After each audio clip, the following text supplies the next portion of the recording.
July 20th, 1944. East Prussia, the Wolfsschanze, the Wolf's Lair. A dense, suffocating fog hangs above the pine forest, the summer air thick with humidity and the chemical scent of diesel generators. Watchtowers loom as dark silhouettes, their outlines barely visible in the morning haze. The rumble of distant vehicles echoes through the compound, but inside Bunker 13, a stillness dominates, a cold, almost unnatural quiet. Adolf Hitler stands at the center of his private situation room, a reinforced concrete chamber lit by harsh overhead lamps that cast long, angular shadows across the steel map tables. His uniform tunic hangs stiffly on his frame, but his face reveals exhaustion, pallid skin, heavy eyelids, and the faint tremor in his left hand he tries endlessly to hide. He listens, though today, not to generals. He listens for her. Blondi, his beloved German shepherd, his shadow, his constant companion, his most trusted presence during the darkest days of the war. But this morning, the dog is restless. A low, uneasy growl breaks the silence. Her ears pinned back, body rigid, tail lowered, not in fear but in instinct. Outside the bunker, somewhere past the patrol paths and tripwire fences, she senses something. Something unfamiliar, something wrong. Hitler notices instantly. He turns sharply toward her, the tremor vanishing as adrenaline takes hold. "What is it, Mädchen?" he murmurs, soft, private, far from the voice that commands armies. No answer, only Blondi's growl rising into a short bark, a warning. The guards react immediately, boots thundering down corridors. Rattenhuber's RSD men spill into the outer compound. The atmosphere shifts from routine paranoia into focused alarm. Every second stretches thin as wire. For months, Allied intelligence agencies, resistance networks, and even members of Hitler's own military staff have tried to determine his precise movements inside the Wolf's Lair. The compound is enormous, almost a city of bunkers and barricades, and intentionally designed to obscure his exact position. But now, for the first time, the enemy may have come closer than Hitler realizes. Closer than anyone expected. And it is Blondi, not a guard, not a general, not a security device, who detects it first. A dog's instinct is about to collide with the Third Reich's most guarded secret, the exact location of Adolf Hitler at the most sensitive moment of the war. If Blondi reacts at the wrong time, if the wrong soldier notices the pattern, if the Allies get even the smallest clue, everything changes. Summer 1944. Across Europe, the Reich is beginning to fracture. Allied armies are advancing from the west after the landings in Normandy. Soviet forces are surging from the east, launching Operation Bagration, a devastating blow that crushes Army Group Center. Inside this tightening vice, Adolf Hitler retreats deeper into the forests of East Prussia, relying almost entirely on the Wolfsschanze as his command center. The Wolf's Lair is more than a headquarters. It is a fortress of paranoia. Layers of barbed wire, minefields, armed patrols, and concrete bunkers form a labyrinth designed to hide one thing above all others: the Führer's precise location at any given hour. His movement schedule is deliberately inconsistent, known to only a handful of staff officers. Even his closest generals often receive orders without knowing which bunker he occupies. But this secrecy comes with a pattern, one subtle enough for only the most attentive observers to notice. A pattern involving Blondi. The German shepherd accompanies Hitler almost everywhere inside the compound. Morning briefings, tea sessions, evening walks through the pine forest. Her presence becomes a sound cue, an unintentionally revealing marker. SS handlers joke, quietly, always out of earshot, that the easiest way to find Hitler in the maze of bunkers is simply to follow the soft footsteps of the only creature he truly trusts. Blondi's loyalty is absolute. She sleeps near his quarters, senses his moods, and, according to several witnesses, can detect tension in the room before any aide or officer dares speak. Her behavior becomes part of the daily environment. And that is precisely the danger. Unbeknownst to Hitler, both the Soviet NKVD and the British Special Operations Executive, SOE, have been desperately trying to penetrate the Wolf's Lair's security web. Reconnaissance flights fail to map the compound clearly because of dense foliage and camouflage. Human intelligence is scarce. Even German officers sympathetic to the resistance struggle to obtain precise information. But a rumor begins to circulate outside the walls, first whispered by Polish partisans, then noted in intercepted communications. Hitler's dog moves with him. It is hardly a military secret. It is an observation, a simple behavioral constant. But in wartime, even the smallest pattern can be weaponized. Meanwhile, inside the compound, security officers grow increasingly nervous. Several incidents, unexplained noises near the outer wire, missing mines, suspicious tracks in the forest, suggest that enemy reconnaissance teams may be closer than anyone is willing to admit. Blondi's unusual growl on that July morning does not happen in isolation. It emerges from weeks of tension, intelligence warnings, and fears that Hitler's habits, especially the one involving his favorite dog, might be creating the single weakness the Allies need.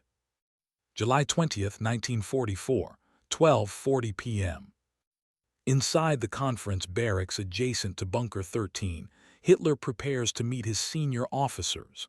Outside, the sun has burned away the morning fog, revealing a harsh, blinding light over the compound. Shadows stretch long across the gravel paths.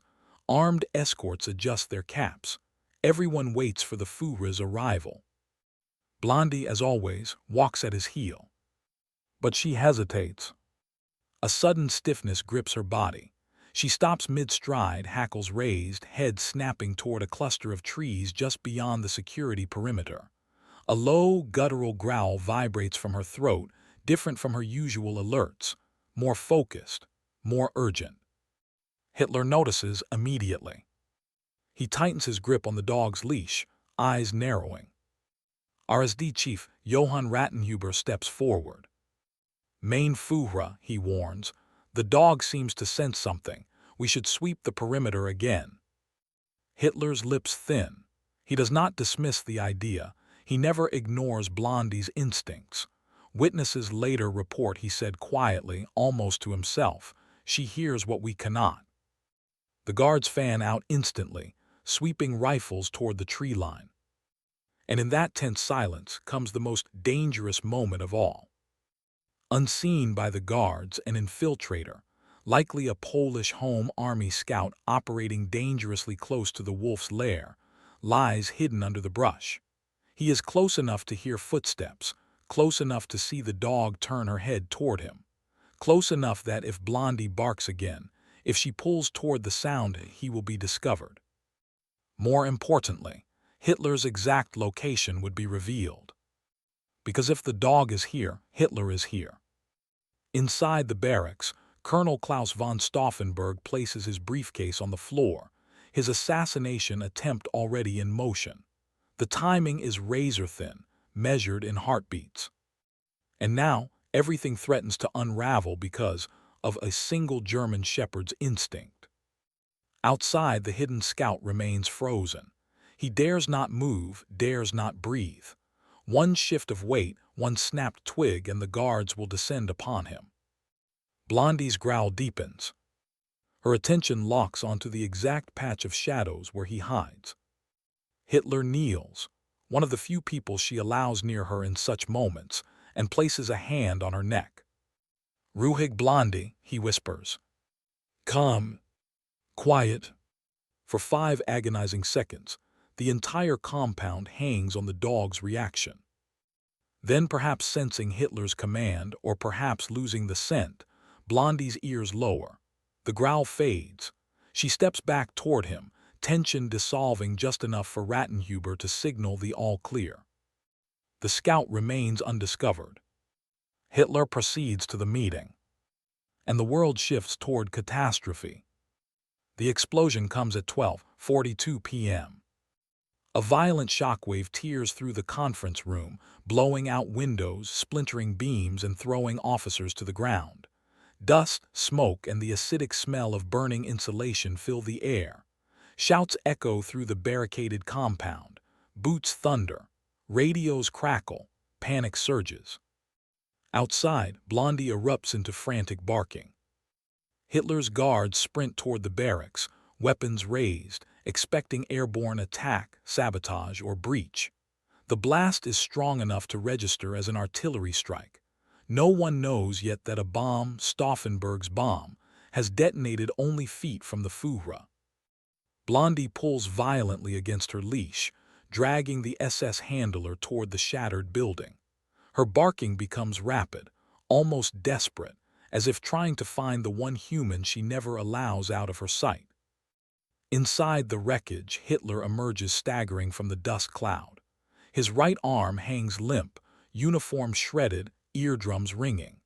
Yet he is alive, shielded by a thick oak table leg that absorbed most of the blast. He coughs through the smoke, dazed, eyes reflecting both shock and fury.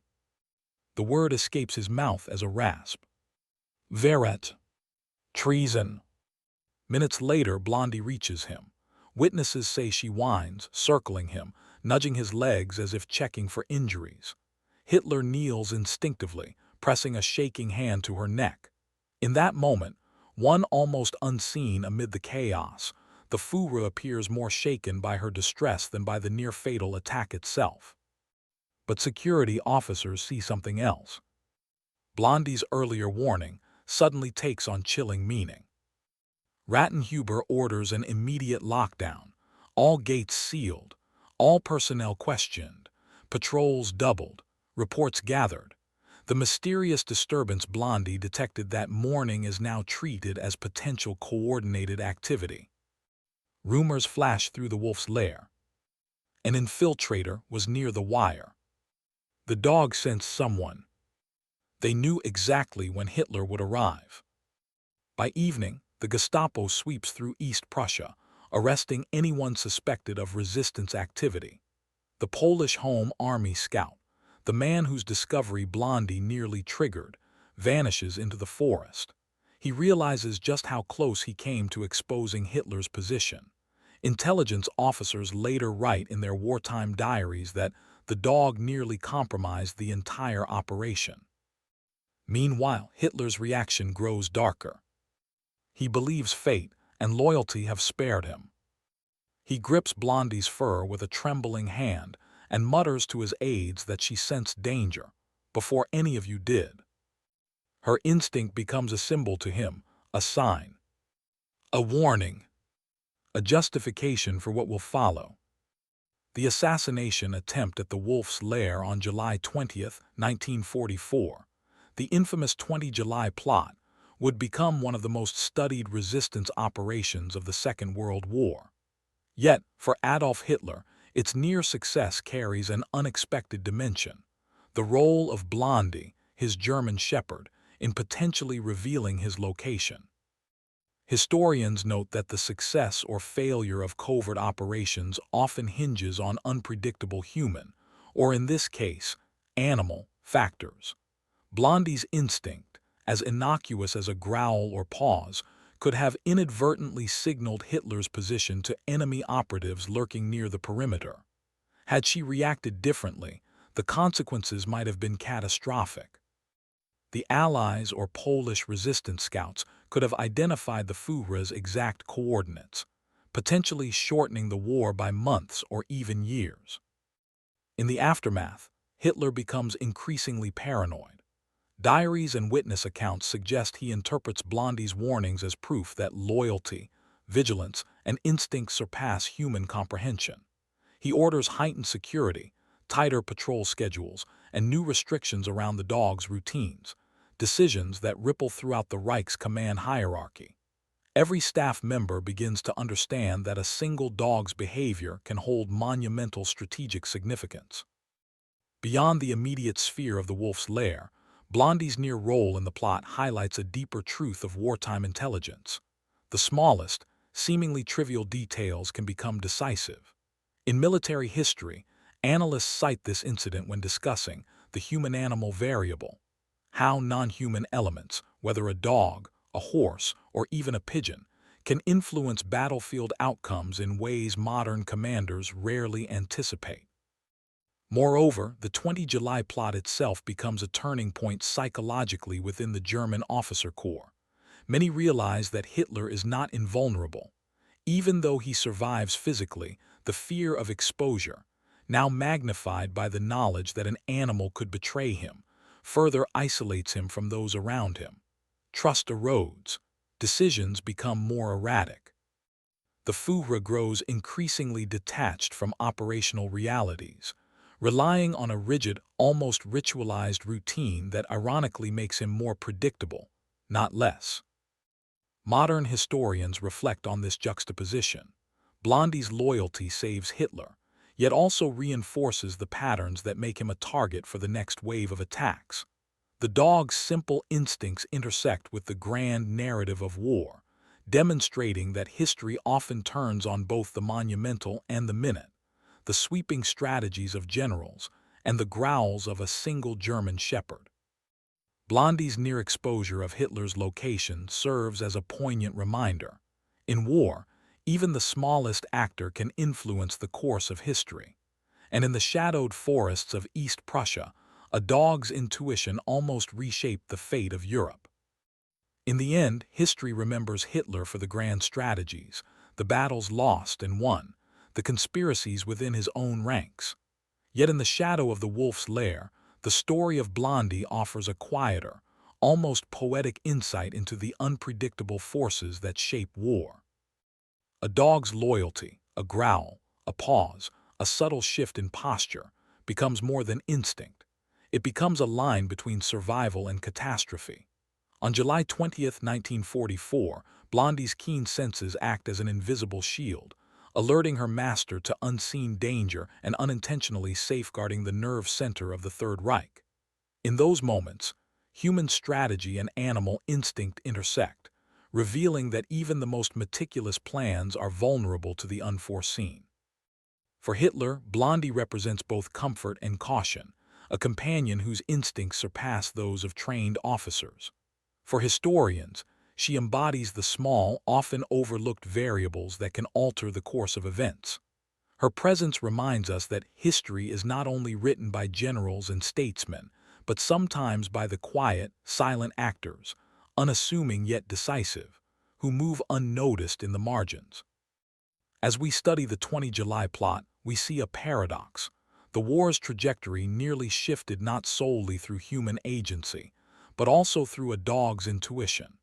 It is a reminder that in war, as in life, vigilance and loyalty can take forms unexpected, and that even history's grandest narratives are shaped by the smallest actors. The forests of East Prussia have long grown silent, the wolf's lair now crumbling to decay. Yet the story of Blondi's instinct endures, a subtle testament to the fragile threads upon which history balances.